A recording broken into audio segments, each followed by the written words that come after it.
ఈ రోజు ఇక్కడ భజన చేయటం కారణము పాలుపు యదుల్య గారు పరమపదించిన సందర్భంగా తన గురువు గారైనటువంటి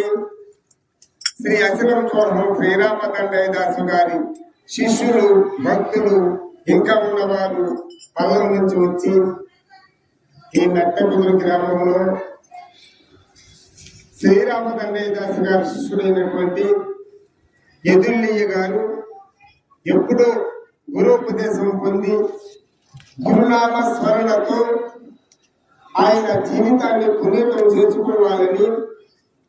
భగవంతుని ప్రార్థిస్తూ గురోపదేశం పొంది ఆ గురునామ స్మరణలోనే జీవించి